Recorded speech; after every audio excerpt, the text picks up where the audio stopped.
अरे बच्चों नमस्कार, जय माता दी। अगर आप कक्षा 10th के छात्र हैं और बोर्ड एग्जाम 2025 की आप तैयारी कर रहे हैं तो ये वीडियो आप सभी बच्चों के लिए स्पेशल है। और इस वीडियो में मैं आपको कक्षा 10 हिंदी की जो बुक है आपके कृतिका भाग 2, तो इस बुक के जो वेरी इंपॉर्टेंट क्वेश्चंस हैं, जो आपके पेपर में छपने वाले प्रश्न हैं, वो इस वीडियो के अंदर मैं आपको विद सॉल्यूशन बताने वाला हूँ। तो वीडियो को आपको कंप्लीट देखना है। और इससे पहले मैंने कक्षा 10 हिंदी की जो व्याकरण है और जो आपकी फर्स्ट बुक है क्षितिज भाग 2, तो उसके जो वीडियोज हैं वो मैंने ऑलरेडी अपलोड कर दिए हैं। अगर अभी तक आपने उन वीडियोज को नहीं देखा है तो उन सभी वीडियोज की जो लिंक है वो आपको डिस्क्रिप्शन में मिल जाएगी। अगर आपने इन क्वेश्चंस को अच्छे से तैयार कर लिया तो आप बोर्ड एग्जाम 2025 हिंदी के पेपर में पूरे मार्क्स हैं वो आप फोड़ सकते हैं। पूरे नंबर लाने से आपको कोई भी नहीं रोक सकता है और इसके अलावा आपको कुछ भी नहीं पढ़ना पड़ेगा।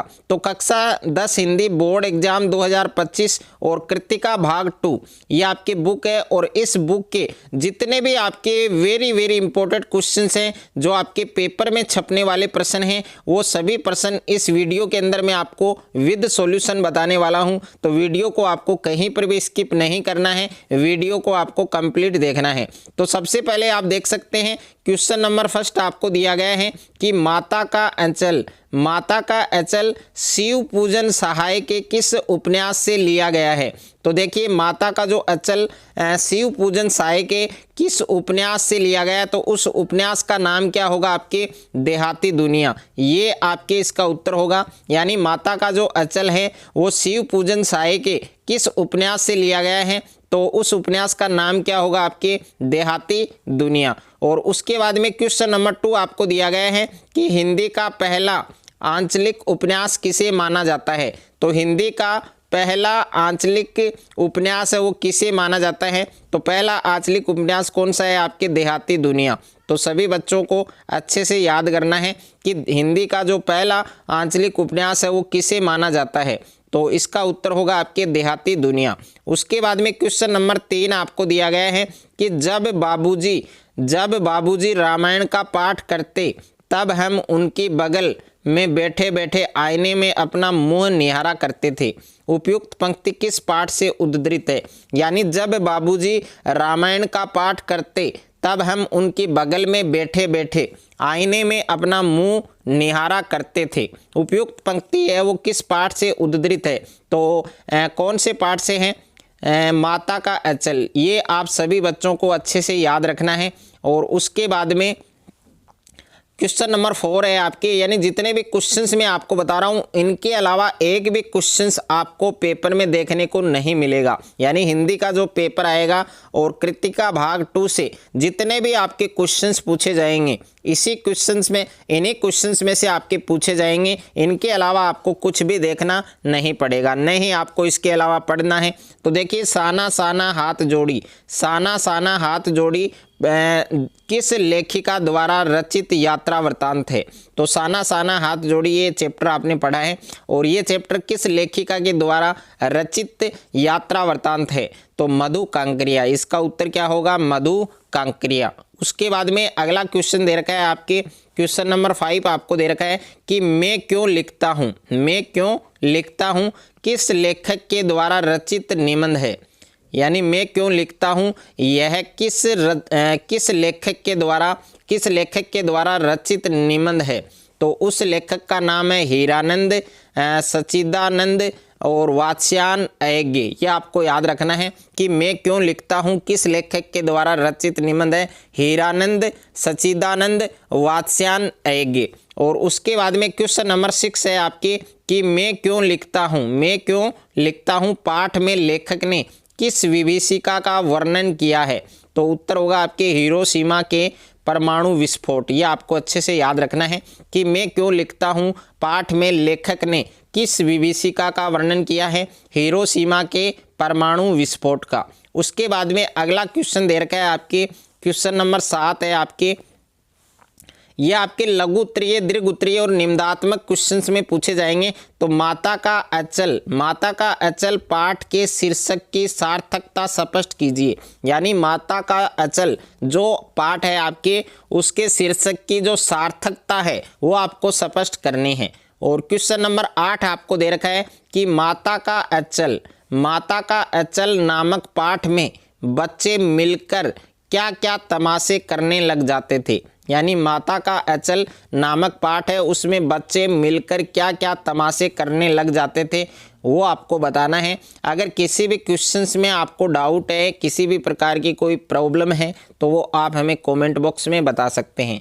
क्वेश्चन नंबर 9 आपको दे रखा है कि माता का अचल रचना में बाल मनोभावों की अभिव्यक्ति करते लेखक ने तत्कालीन समाज के पारिवारिक परिवेश का चित्रण भी किया है, उदाहरण सहित समझाइए। यानी माता का अचल रचना में बाल मनोभावों की अभिव्यक्ति करते करते लेखक ने तत्कालीन समाज के पारिवारिक परिवेश है, जो माहौल है, उसका चित्रण भी किया है। ये आपको उदाहरण के द्वारा समझाना है।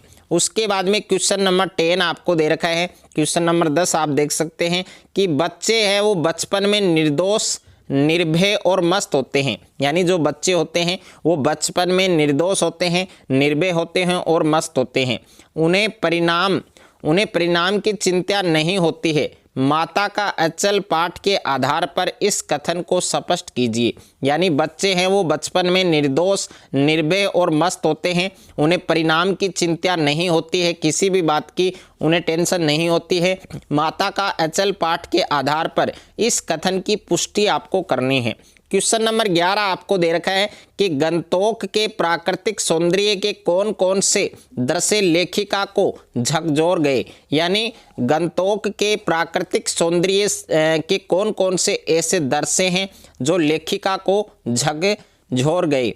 उसके बाद में अगला क्वेश्चन है आपके क्वेश्चन नंबर 12 आपको दे रखा है कि दरअसल मंत्रमुग्ध सी में तद्रील अवस्था में ही थोड़ी दूर तक निकल आई थी कि अचानक पांवों पर ब्रेक सी लगी और जैसे समाधि स्थित भाव में नृत्य करती किसी आत्मलीन नृत्यांगना के नुपुर अचानक टूट गए हों।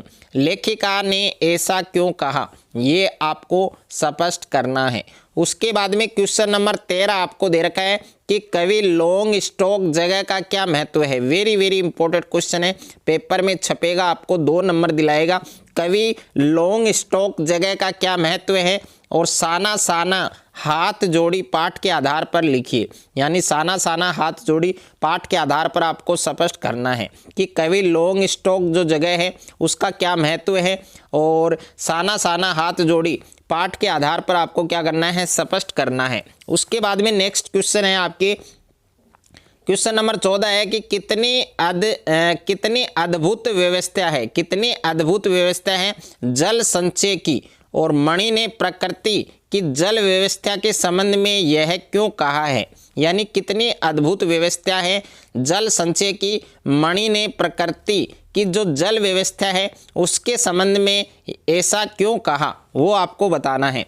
क्वेश्चन नंबर 15 है आपके कि जितेन ने लेखिका को गुरु नानक के विषय में क्या क्या जानकारियां दी। कि जितेन है उन्होंने लेखिका को गुरु नानक के विषय में कौन कौन सी जानकारियां दी, साना साना हाथ जोड़ी पाठ के आधार पर स्पष्ट कीजिए। तो कौन कौन सी जानकारियां दी थी, वो साना साना हाथ जोड़ी पाठ के आधार पर आपको स्पष्ट करना है। उसके बाद में क्वेश्चन नंबर 16 आपको दे रखा है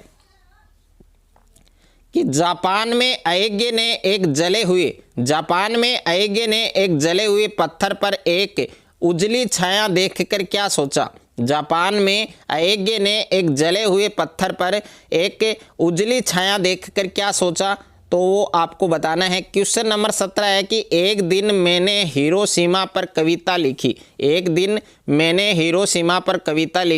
लेखक की जो अनुभूति है वो अपने शब्दों में लिखिए। तो एक दिन मैंने हिरोशिमा पर कविता लिखी, लेखक की जो अनुभूति है वो अपने शब्दों में आपको लिखना है। क्वेश्चन नंबर 18 है कि एक दिन मैंने हिरोशिमा पर कविता लिखी, जापान में नहीं भारत लौटकर रेलगाड़ी में बैठे बैठे अयज्ञ ने हिरोशिमा में तत्काल कुछ न लिखकर भारत लौटने पर कविता क्यों लिखी? भारत लौटने पर कविता क्यों लिखी, ये आपको स्पष्ट करना है। और क्वेश्चन नंबर 19 आपको दे रखा है कि गैंगटॉक शहर को देखकर लेखिका को क्या अनुभूति हुई? वेरी वेरी इंपॉर्टेंट क्वेश्चन है, 100% आपके पेपर में छपेगा। गैंगटॉक शहर है, उसको देखकर लेखिका को क्या अनुभूति हुई वो आपको लिखना है। क्वेश्चन नंबर 20 है कि सांप निकलने पर पानी फेंकते बच्चों की क्या प्रतिक्रिया हुई? सांप निकलने पर पानी फेंकते बच्चों की क्या प्रतिक्रिया हुई? माता का अचल पाठ के आधार पर आपको समझाना है, स्पष्ट करना है।